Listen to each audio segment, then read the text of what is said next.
thought about for a long time, and that is something that I would prefer to call human power.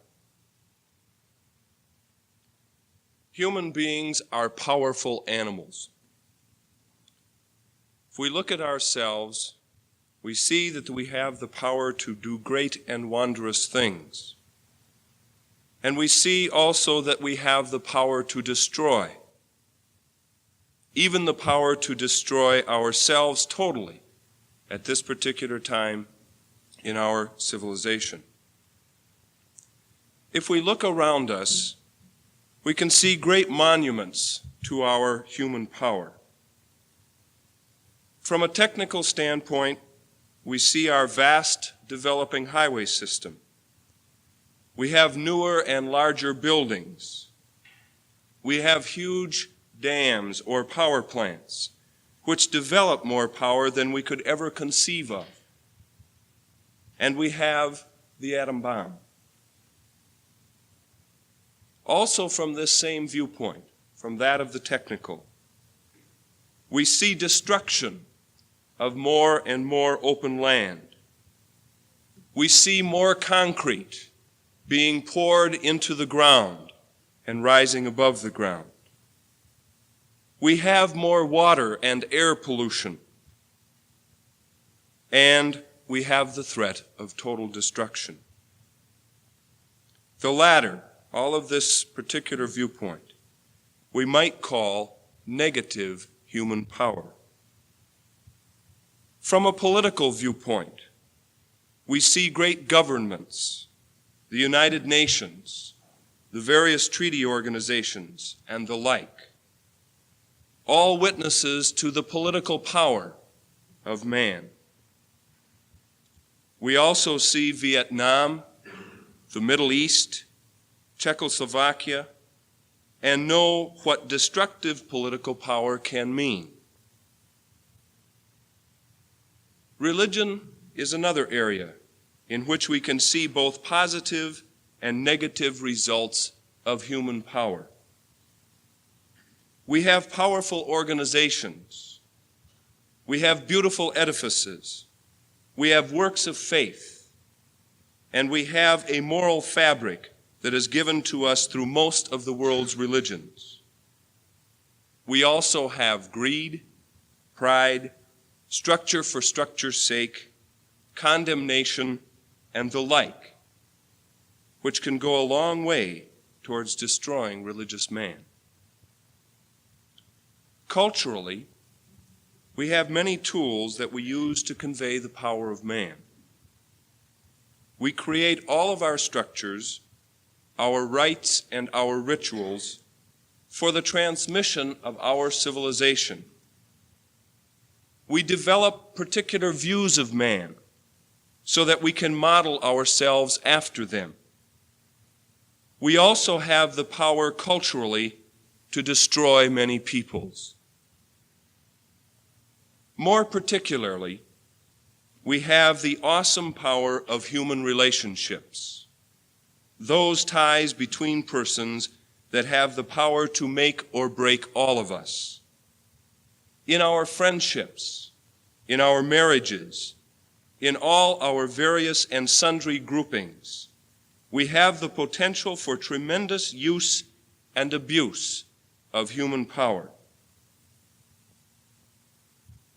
One of the most poignant examples of this power in terms of human relationships is in sexual relationships. A man or a woman has within him the sexual ability to give a person the most wonderful, exhilarating experience or feeling that he can have. Or he or she has the power to destroy someone by making them feel dirty, worthless, or weak. I believe that we have not tapped all the potential human power of those relationships we call personal. I also believe that we are, for the most part, afraid of all our potential human power. For some reason or other, we have been taught to believe that this personal power is bad or unreliable, and therefore we ought to leave it untapped. I would like to make a plea here this morning in a worshipful setting for positive use of that human power that all of us have within us. Much of what I call positive human power is in the attitudes we have toward our fellow man and the value we place on him. In our present culture, we place high value on property, things or objects, intellect, and, at least we say this, on human life. I would also like to see us place as much value on personal feelings and attitudes, personal relationships, the value of others, and ultimately, respect for others, so that we can see and relate to each other as human beings, no matter what our background or personal history may be. May I take a few moments in closing to relate what I feel about human power to our present situation at Augsburg College. We are in a particularly exciting time in the history of Augsburg. There are new horizons and new directions to be traveled educationally. We stand on untapped ground as far as our relationship to the city is concerned. We are developing new experience-centered programs for learning. We are in a situation in which cultures may come together and develop into something new. In general, we are in a period of rapid evolution and cultural change. I feel, however, that the success of our ventures here and now will depend on open communication, awareness of others, and ultimately the positive use of human power. There is also the potential in our present setting for the negative use of human power.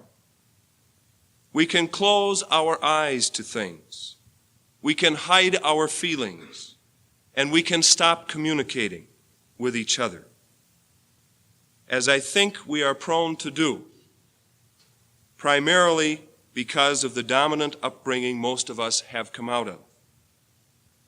Many times it appears that we are afraid to speak out, to challenge, and to let others know how we feel. We are afraid of what others might think of us, and sometimes we respect too much the authority given to individuals for whatever reason.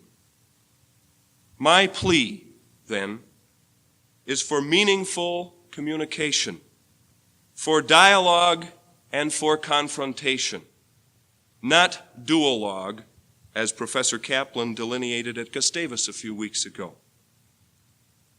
As far as I'm concerned, communication and the constructive use of human power is going to be the only way that we can put this power to good use in our particular higher educational setting. Let the professors, the students, the administration, and the staff all use their personal human power constructively so that we can make Augsburg a better place in which to grow and live. In my book, this is our primary Christian responsibility.